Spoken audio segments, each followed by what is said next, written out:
الحمد لله رب العالمين، والصلاة والسلام الأتمان الأكملان على حبيب رب العالمين سيد المرسلين نبينا محمد وعلى آله وصحبه أجمعين. بینندگان معزز و مکرم و ارجمند، السلام علیکم و رحمت الله و برکاته. خدمت شما ارجمندان هستم در قسمت 109 برنامه احکام فقهی در پرتو احادیث نبوی. این قسمتی از برنامه ما به ادامه قسمت های گذشته در مورد احکامی که متعلق میگیرد به باب جنایز، در مورد این احکام است که در قسمت های گذشته احکام غسل دادن میت و کفن کردن میت و نماز خواندن بر بالای میت و همچنین احکام قبر کردن میت و احکامی که و بدعات و خرافاتی که در بالای قبرها صورت میگیرد و همچنین در مورد زیارت قبرها خدمت شما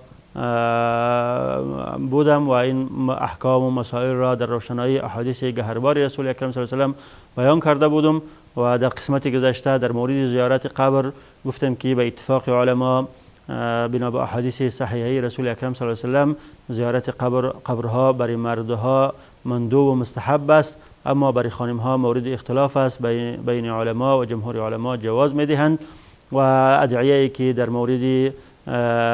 زیارت قبر وارد شده بود در رسول اکرم صلی الله علیه و آله که رسول اکرم صلی الله علیه و آله در قبرستان کدام دعا را می‌خواندند و به صحابه کرام کدام دعا را تعلیم دادند که بخوانند، اینها را در روشنایی احادیث گهربار رسول اکرم صلی الله علیه و آله خدمت شما در قسمت گذشته بیان کرده بودم و گفتم که دعا کردن برای میت این چیزی است که میت به او نفع و فایده می‌بیند از او و این مورد اتفاق علماست و سنت و مستحب این است که وقتی که انسان به قبرستان می رود فقط برای مردها دعای مغفرت و رحمت بکند، اما نماز خواندن در سر قبرستان و قرآن خواندن در سر قبرستان این چیزهایی است که در بعضی بلاد اسلامی مروج است، اما در حدیث صحیح رسول اکرم صلی الله علیه و آله ثابت نشده است، بلکه خلافی از رسول اکرم صلی الله علیه و آله ثابت شده است و این که امام مسلم رحمت الله علیه روایت میکنه که رسول اکرم صلی الله علیه و آله فرمودند لا تجعلوا بیوتکم مقابر، شما خانه های خود را مانند قبرستان نگردانید. همچنانه که در قبرستان قرآن خوانده نمی شود، نماز خوانده نمی شود، شما خانه های خود را چنین نگردانید که در داخل خانه هایتان قرآن نخوانید و نماز نخوانید. و بعد از فرمودن که فإن الشیطان یفر من البیت الذي یقرأ فیه سورة البقره، خانه که در او سوره بقره خوانده می شود و گفتن که خانه که در او نماز خوانده می شود از او خانه شیطان فرار میکند. شما همیشه در خانه هایتان قرآن بخوانید و سوره بقره یا نماز بخوانید و خانه های خود را مانند قبرستان نگردانید که همچنان که در قبرستان قرآن خوانده نمی شود، نماز خوانده نمی شود، شما خانه های خود را چنین قرار ندهید. و درس امروز ما در مورد حکم دیگری از احکام باب جنایز است و او حکم گریه کردن بر بالای میت که آیا گریه کردن جواز دارد یا ندارد و کدام نوع گریه جواز دارد و کدام نوع گریه جواز ندارد. این را در روشنای احادیث گهربار رسول اکرم صلی الله علیه و آله خدمت شما در این قسمتی از برنامه بیان خواهم کرد. در مورد گریانی که جواز دارد بر بالای میت احادیث متعددی از رسول اکرم صلی الله علیه و آله ثابت شده است که رسول اکرم صلی الله علیه و آله خود گریان کردند وقتی که دختر ایشان وفات کرد، وقتی که پسر ایشان ابراهیم وفات کرد گریان کردند و همچنین برای صحابه کرام تعلیم دادند که گریانی که ریختاندن اشک چشم است و گریانی که فقط قلب انسان غمگین می شود و از چشمان انسان اشک بیرون می شود، این رحمت الهی هست و این در وقت مصیبت هیچ اشکالی ندارد. اما آنچه که اشکال دارد او نیاحت است یا گریان با آواز بلند با ذکر مداحی و ثنایای میت، با ذکر محاسن میت و زدن بر سر و رو و پاره کردن یقه، اینها چیزایی است که در او اشکال دارد و این امور جاهلیت است، جواز ندارد. در مورد گریانی که جواز دارد حدیثی گفتم از رسول اکرم صلی الله علیه و آله ثابت شده، از جمله حدیثی است که امام بخاری او را از صحابی جلیل القدر خادم رسول اکرم صلی الله علیه و سلم حضرت انس بن مالک رضی الله عنه روایت میکند که ایشان فرمودند شهدت بنتا للنبی صلی الله علیه و سلم تدفن، یک دختری رسول اکرم صلی الله علیه و سلم که وفات کردن دفن میشدن، من شاهد دفن ایشان بودم. در وقت دفن ایشان در بالای قبرستان من حاضر بودم و رسول الله صلی الله علیه و سلم جالس عند القبر، و دیدم که رسول اکرم صلی الله علیه و سلم در بالای قبر دخترشان نشسته بودند. و این دخترشان که کدام بود؟ اصحاب سیر جمله امام واقدی دیگر اصحاب علمای سیر ذکر میکنن که این ام کلثوم رحمت الله علیه رضی الله عنها یکی از دخترای رسول اکرم صلی الله علیه و سلم و خانم دومی حضرت عثمان بن عفان بود که حضرت عثمان بن عفان اولا با رقیه دختر رسول اکرم صلی الله علیه و سلم ازدواج کردند و ایشان در غزوه بدر مریض شدند. وقتی که رسول اکرم صلی الله علیه و سلم در غزوه بدر بود آنها وفات کردند و در وفات ایشان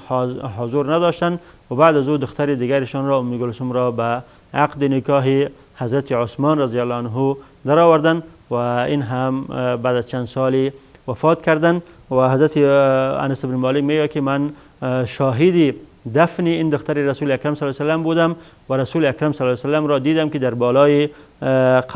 قبر دخترشان نشستند. فرأیت عینیه تدمعان، دیدم که چشمان مبارکشان پر از آب شده و از چشمهایشان اشک روان است. و این دلالت به این میکنه که گریان کردنی که فقط اشک از چشمان روان می شود اشکالی ندارد و این روان شدن اشک از چشم این نوع گریان یک نوع رحمت الهی هست و این اشکال ندارد. و همچنین حدیث دیگری که امام حاکم و امام ابن حبان رحمت الله علیهما روایت میکنن که رسول اکرم صلی الله علیه و سلم هنگامی که پسرشان ابراهیم که از ماریه قبطیه بود وفات کردند، ایشان در وفات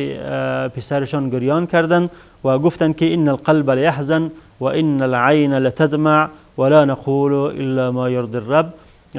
وقتی که به انسان مصیبتی میرسد قلب انسان در شک نیست که غمگین می شود و چشمه های انسان پر اشک و پر آب می شود، لیکن ما در وقت مصیبت، در وقت غم، در وقت مرده چیزی نمیگیم که دو نارضایتی پروردگار ما باشد، بلکه سخنی میگوییم که جز سخنی که دو رضایت پروردگار ما هست جز سخن دیگری نمیگوییم. سخنی که سبب نارضایتی پروردگار ما شود او را ما در وقت غم و در وقت مصیبت خود هم نمیگوییم. و همچنین در حدیث متفق علیه آمده که از حضرت جابر بن عبدالله رضی الله عنهما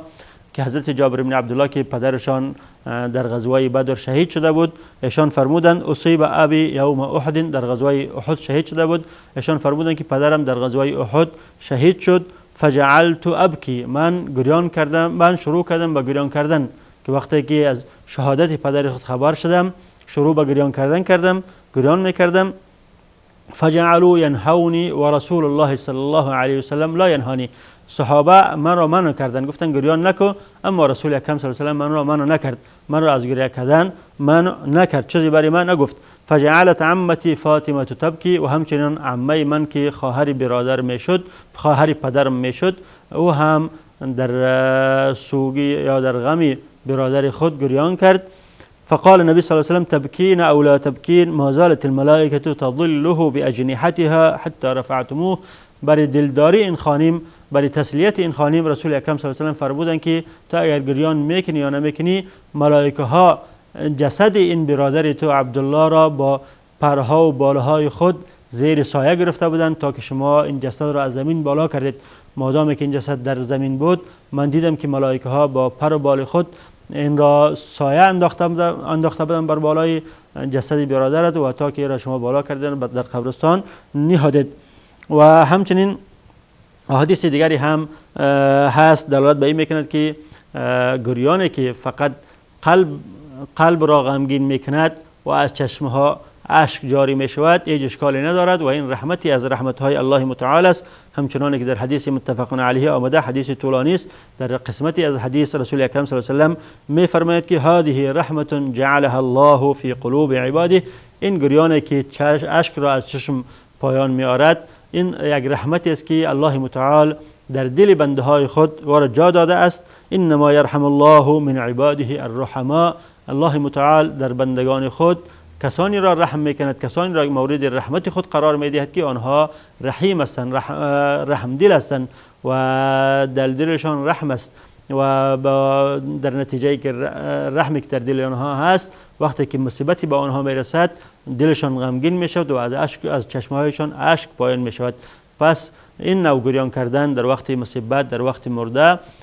که در خانه کسی مرده می شود، اقارب و همبستگان کسی وفات می کند، هیچ اشکالی ندارد. از فعل رسول اکرم صلی الله علیه و و از قول رسول اکرم صلی الله علیه و ثابت شده است. اما آنچه که محرم و ناجایز است به اتفاق علما او نیاحت است و نیاحت از نوح گرفته شده و نوح در زبان عربی بلند کردن آواز را در وقت مصیبت با ذکر مدائح و ثنائی مرده گفته می شود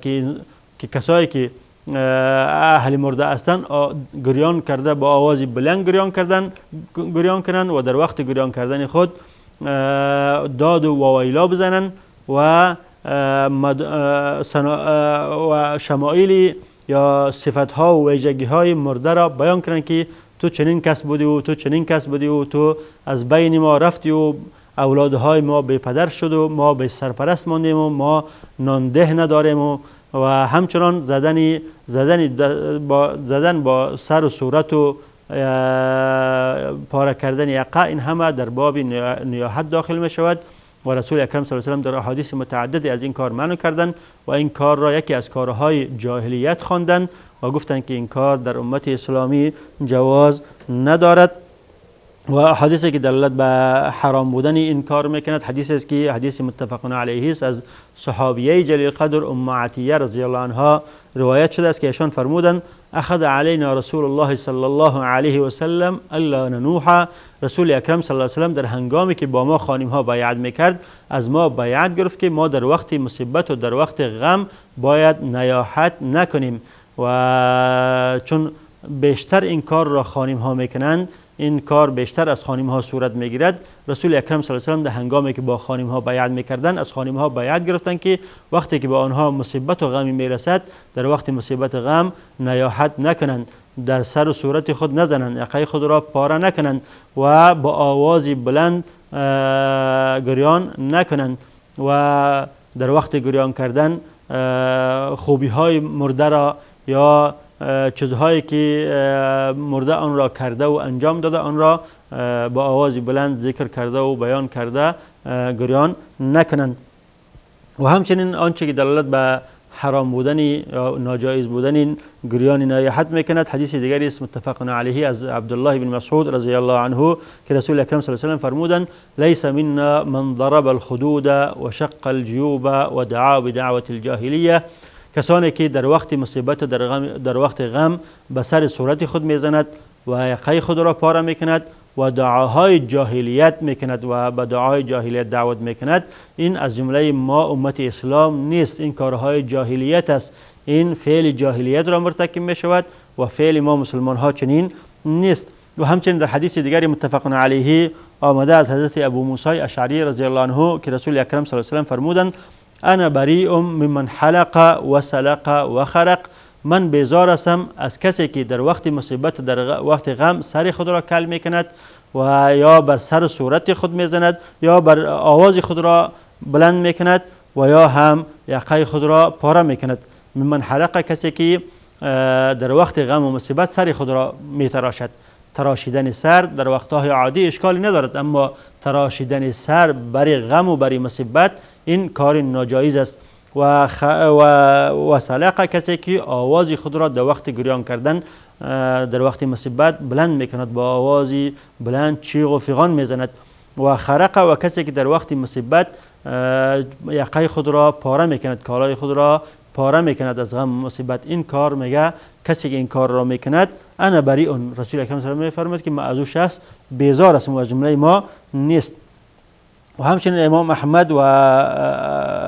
ائمه دیگری از حضرت عبدالله ابن عباس رضی الله عنهما روایت میکنند که ایشان فرمودند ان النبی صلی الله علیه و سلم قال للنساء الباکیات، رسول اکرم صلی الله علیه و سلم برای زنهایی که گریان میکردند فرمودند،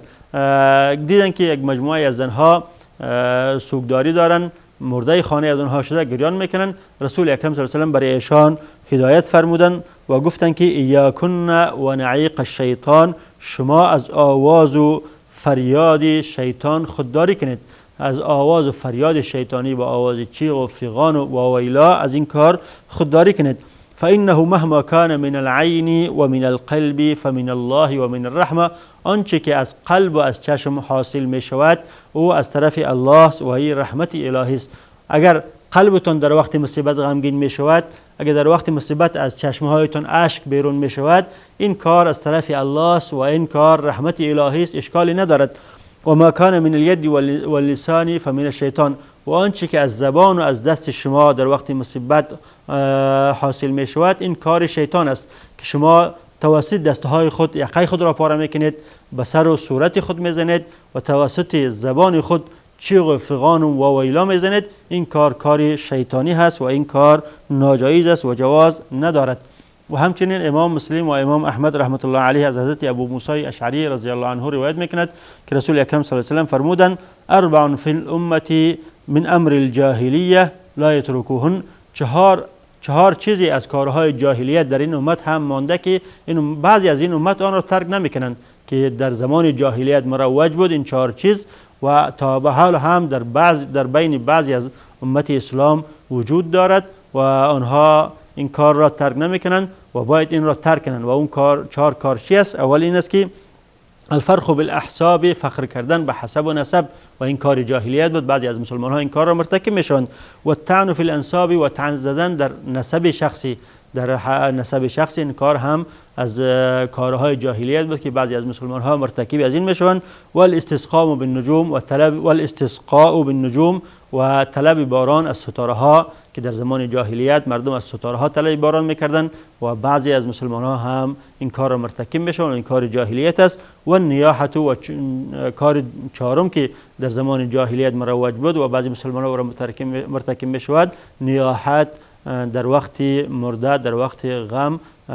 نیاحت کردن و به سر و صورت خود زدن و چیغ و فغان و داد و ویلا کردن است و این از جمله امور جاهلیت است. الله متعال برای ما و شما توفیق نصیب کند که آنچه که مطابق سنت است در وقت غم و در وقت خوشی او را انجام بدهیم و در وقت غم و خوشی آنچه که مخالف سنت است، امر جاهلیت است، از کردن آن خودداری و اجتناب کنیم. و بعد از دیدن یک میانه برنامه کوتاه خدمت شما ادامه این مطلب را در احادیث گهربار رسول اکرم صلی الله علیه و سلم بیان خواهم کرد. با ما باشید.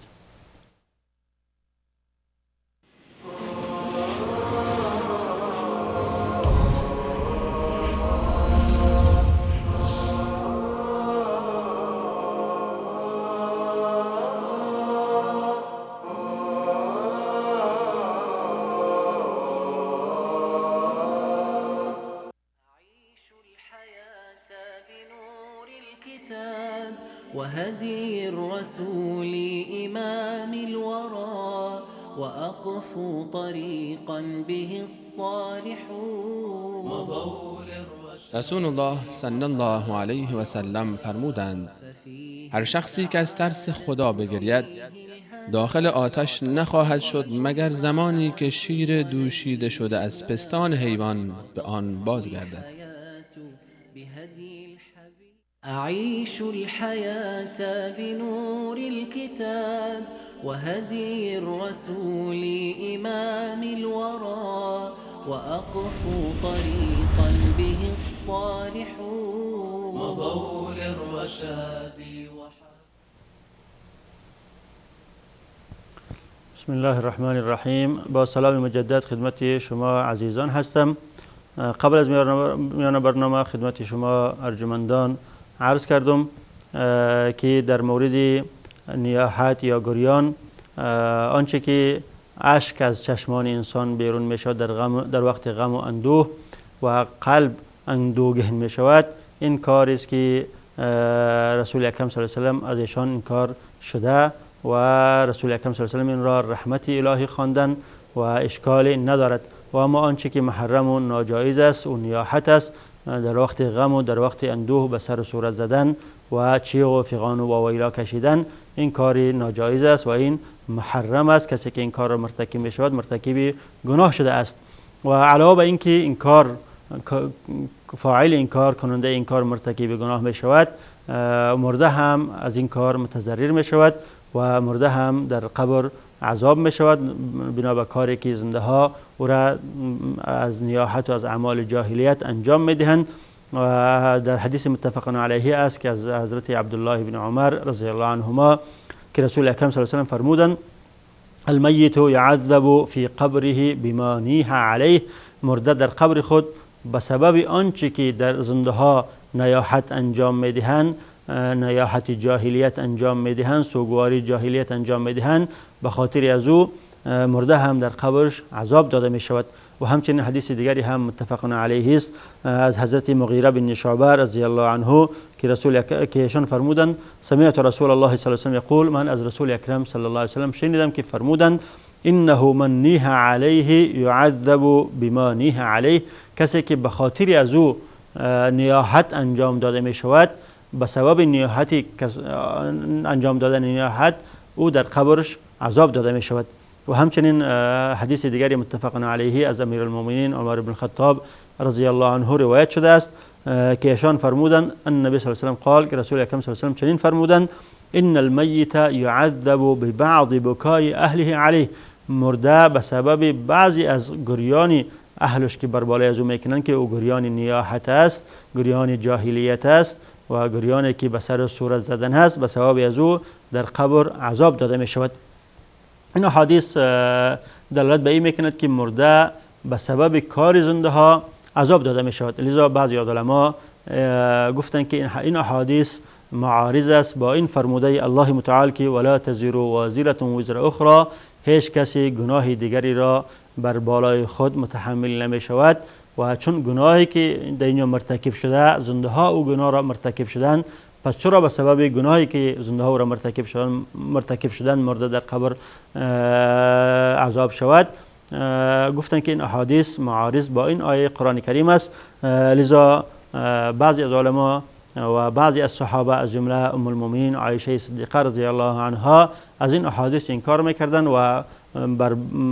حضرت عمر بن الخطاب و حضرت عبدالله بن عمر اعتراض میکردند و میگفتند که از رسول اکرم صلی الله علیه و سلم چنین روایتی نشده است، بلکه آنچه که روایت شده از رسول اکرم صلی الله علیه و سلم این است که ان الله لیزید الکافر عذابا ببکای اهله علیه. رسول اکرم صلی الله علیه و سلم چنین فرمودند که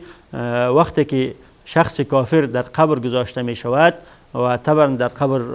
چون کافر است مورد عذاب قرار می گیرد، وقتی که اهل از او در دنیا به خاطر مردن از او گریان میکنند، عذاب از او در قبر بیشتر می شود و این در مورد کفار است، در مورد مسلمان ها چنین چیزی نیست. این رأی ام المؤمنین عایشه صدیقه رضی الله عنها بود. لیکن جمهور علما جمله امام بخاری رحمت الله علیه و امام بیهقی و امام قرطبی و علمای دیگر رأیشان این است که این نظر شخصی ام المؤمنین عایشه صدیقه رضی الله عنها است و این احادیث احادیث صحیح است، احادیث است که امام بخاری و امام مسلم روایت کرده و از عبدالله بن عمر و حضرت عمر و حضرت مغیره بن شعبه و اصحاب دیگری روایت شده اند و این روایت ها صحیح است، لیکن مفهوم و معنای دیگری دارد و در تعبیر این مفهوم یا در جمع بین این آیه قرآن کریم و این احادیث اختلاف نظر دارند. جمهور علما رأیشان این است که مفهوم این احادیث این است که اگر شخصی قبل از مردنش وصیت کرده و چنین وصیتی کرده باشد او در قبر عذاب می شود. اگر قبل از مردنش وصیت کند که بعد از مردن برای من نیاحت انجام بدهند، خانم ها جمع شوند، به سر صورت خود بزنند، یقه خود را پاره کنند و خوبی های ما را با آواز بلند و با گریه بیان کنند، در این صورت اگر چنین وصیتی کرده باشد این شخص در قبر عذاب می شود به خاطر وصیتی که در دنیا کرده بود. پس این شخص به خاطر گناهی که در دنیا کرده که او وصیتش هست به خاطر وصیتش عذاب می شود. و امام بخاری رحمت الله علیه رأیشان این است که این مفهوم این احادیث این است که اگر شخصی خودش در حیاتش چنین کاری را مرتکب می شد و می دید که اهل و اقاربش چنین کار را مرتکب می شوند و آنها را منع نمی کرد، وقتی که در قبر گذاشته می شود و اهل و اقاربش چنین کاری را مرتکب می شوند، نیاحت جاهلی را مرتکب می شوند و عذاب داده می شود. شخص قبل از مردنش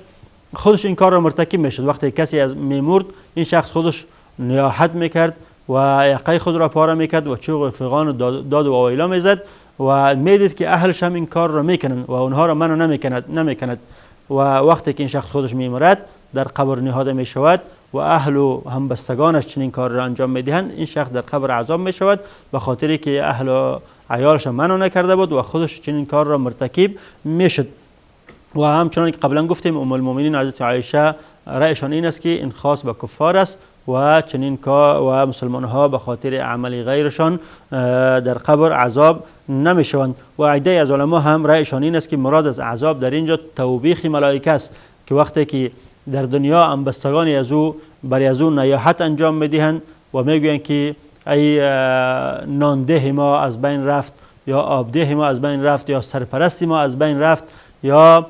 کمکگر ما از بین رفت، ملائکه ها این شخص را در قبر توبیخ میکنند که آیا تو کمکگری نابودی؟ الله متعال بود. آیا تو نانده نابودی؟ الله متعال بود. آیا تو روزی را برای از اینا میرساندی؟ الله متعال روزی را برای از اینا میرساند. پس مراد از عذاب در اینجا توبیخ ملائکه هست. و عده علما هم از جمله امام طبری و قاضی عیاض رحمت الله علیهما رأیشان این است که مراد از عذاب در اینجا رنج کشیدن میت است. وقتی که اهل میت در دنیا نیاحت انجام میدهند، به سر و صورت خود میزنند، یقه خود را پاره میکنند و داد و وایلا میزنند و مرده در قبر از این کارهای از اینها خبر میشود، او رنج میبرد، از این کارهای از اینها رنج میبرد. مراد از عذاب در اینجا این است که مرده از کار زنده ها در قبر از این کار مخالف شرع از اینها رنج میبرد. و در مورد یکی از احکام جنازه که علما بیان میکنن این است که آیا مرده وقتی که در شب میمیرد آیا جواز دارد که در شب، یا افضل است که یا جواز دارد که در شب دفن شود و یا اینکه بهتر است که به صبح تأخیر شود، از طرف روز دفن کرده شود. احادیثی از رسول اکرم صلی الله علیه وسلم وارد شده که از دفن کردن مرده در شب منع کردن مگر اینکه ضرورتی پیش شود و در صورت ضرورت جواز دارد، در غیر ضرورت گفتن که باید به صبح تأخیر شود، از طرف روز مرده دفن کرده شود. ولیکن احادیث دیگری هم از رسول اکرم صلی الله علیه و سلم ثابت شده است. بیانگر این است که چنین کاری در زمان رسول اکرم صلی الله علیه و سلم در زمان صحابه کرام واقع شده است که صحابه کرام مرده های خود را در طرف شب دفن کردند و همچنین رسول اکرم صلی الله علیه و سلم از طرف شب در تشییع جنازه در دفن میت شرکت کردند و لذا گفتند که این کار اشکالی ندارد. اما آنچه که از رسول اکرم صلی الله علیه و سلم ثابت است و این است که رسول اکرم صلی الله علیه و سلم از دفن کردن میت در 3 وقت منع کردن. اما 3 وقتی که در وقت نماز خواندن مکروه است که وقتی طلوع آفتاب است و همچنین وقت زوال آفتاب، قبل از زوال یعنی، و همچنین وقت غروب آفتاب. در حدیث صحیح ثابت است که رسول اکرم صلی الله علیه و سلم فرمودند که در این 3 وقت شما نه نماز بخوانید و نه مرده های خود را دفن کنید. در مورد ندفن کردن مرده در شب حدیث است که امام ابن ماجه رحمت الله علیه او را از حضرت جابر بن عبدالله رضی الله عنه روایت میکنه که رسول اکرم صلی الله علیه و سلم فرمودند لا تدفنوا امواتکم باللیل الا ان تضطروا، شما مرده های خود را در شب دفن نکنید مگر اینکه مجبور شوید. اگر مجبور شدید، مجبوری گفتن این است که اگر مرده به فردا تأخیر داده شود شاید خراب شود، هوا گرم بوده باشد خراب شود، یا اینکه اگر به فردا تأخیر داده شود زیاد ازدحام واقع شود، یا اینکه مردم در حرج و در حرارت واقع شوند، در اون صورت اشکالی ندارد. و اما اگر مجبوری نباشد بنا به حدیث عده علما رایشان است که افضل و بهتر است که در طرف روز دفن کرده شود. و همچنین حدیث دیگری که امام مسلم روایت میکند حدیث طولانی است. در قسمتی از حدیث صحابه